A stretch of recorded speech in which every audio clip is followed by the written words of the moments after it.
அடுத்தபடியாக இன்னையுடைய விழா நாயகன் ஜிப்ரான் சார் எத்தனை பாடல்கள் எத்தனை படங்கள்ல எத்தனை அற்புதமான ஒர்க் கொடுத்திருக்காரு. இன்னைக்கு வரைக்கும் அவருடைய பாட்டு வந்து நம்மளுடைய பிளேலிஸ்ட்ல ஏதோ ஒரு இடத்துல இருந்துகிட்டே இருக்கும். ஒவ்வொரு எமோஷனுக்கும் ஏற்ற மாதிரி ஒரு பாட்டு கொடுத்திருப்பாரு.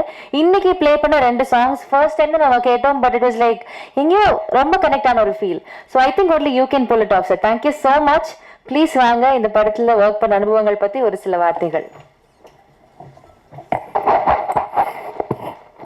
எல்லாருக்கும் வணக்கம். மேடையில் வந்திருக்க எல்லாருக்குமே வணக்கம்.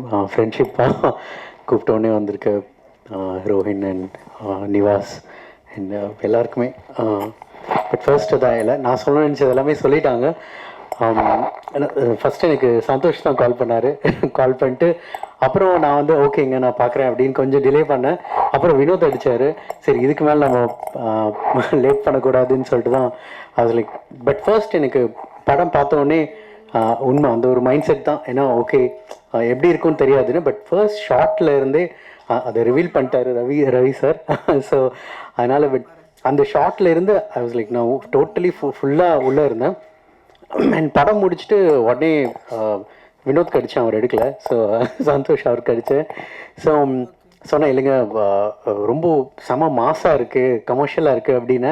அவர் சொன்னார் இல்லைங்க இது என்ன அவார்டில் நாங்கள் நினச்சோம் அந்த மாதிரி கேட்டகரி இல்லைங்க, படத்துக்குள்ள ஒரு செம ஒரு கமர்ஷியல் எலிமெண்ட் இருக்குது, மாஸ் எலிமெண்ட் இருக்குது அப்படின்னு. அண்ட் அது ஐ திங்க் படம் பார்க்கும்போது உங்களுக்கு தெரியும் அந்தளவுக்கு ஒரு ரொம்ப என்டர்டெய்னிங்கான ஒரு film. But at the same time அதான் ஒரு வாழைப்படத்தில் ஊசி ஏற்றுற மாதிரி அழகாக பண்ணியிருப்பார் இரா சரவணன். அண்ட் இரா சரவணன் அடிக்கடி அவர் சொல்கிறது வந்து என்னை பார்க்கவும் சொல்லுவார் ரொம்ப தேங்க்யூ அப்படின்னு சொல்லுவார். பட் ஆக்சுவலி என்னென்னா நான் அவர்கிட்ட சொன்னேன், நான் வந்து பியூராக ரொம்ப செல்ஃபிஷாக தான் இருந்தேன் இந்த படம் பொறுத்த வரைக்கும். நான் சொன்னேன் இல்லைங்க நான் வந்து ஒரு சுயநலவாதி தான். இந்த படம் பார்த்தோன்னே முடிவு பண்ணேன் இந்த படத்தில் நம்ம கண்டிப்பாக இருந்தே ஆகணும். ஏன்னா இந்த படம் வந்து ஒரு தளத்துக்கு போகும், ஒரு உயரத்தை எட்டும். அப்போது நான் இந்த படத்துக்குள்ளே இருக்கேங்கிறது தான் என்னோட இது. அதனால் நான் உங்களுக்கு ஹெல்ப் பண்ண நினைக்காதீங்க, நீங்கள் தான் எனக்கு ஹெல்ப் பண்ணியிருக்கீங்க த்ரூ திஸ் ஃபில்ம் அப்படின்னு. ஸோ அதுக்காக நான் அட்வான்ஸ்டாக வினோத்துக்கும் சந்தோஷ்க்கும் தேங்க்ஸ் சொல்லிக்கிறேன். அண்ட் சசி சார் சார் நம்ம தொடர்ந்து ஒர்க் பண்ணுறது வாய்ப்பு கொடுக்கறதுக்கு தேங்க்யூ சார். திரும்ப அடுத்தும் நாங்கள் சேர்ந்து பண்ணுறோம்.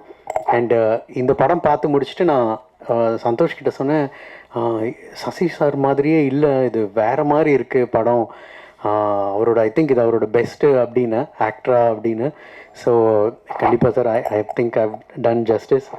அண்ட் கண்டிப்பாக உங்களுக்கும் பிடிக்கும். ஏன்னா இப்போது முன்னாடி சொன்னதே தான், ஏன்னா இப்போ ஒரு நல்ல படம் யார் டைரக்ட் பண்ணியிருந்தாலும் யார் ப்ரொடியூஸ் பண்ணியிருந்தாலும் யார் ஆக்ட் பண்ணியிருந்தாலும் அது நல்ல படமாக இருந்து உங்களுக்கு பிடிச்சதுன்னா ஆடியன்ஸை உள்ளே கூட்டிகிட்டு வர பவர் உங்கள்கிட்ட இப்போது இருக்குது. அண்ட் ஐ திங்க் அது பீப்புளும் அந்த வேர்ட் ஆஃப் மவுத்துங்கிற ஒரு பவர் இப்போது யுனானிமஸாக இருக்குது. ஸோ அதனால் அது கண்டிப்பாக இந்த படத்துக்கும் இருக்கும் அப்படின்னு நம்புகிறோம். உங்கள் சப்போர்ட்டும் எங்களுக்கு வேணும். தேங்க்யூ.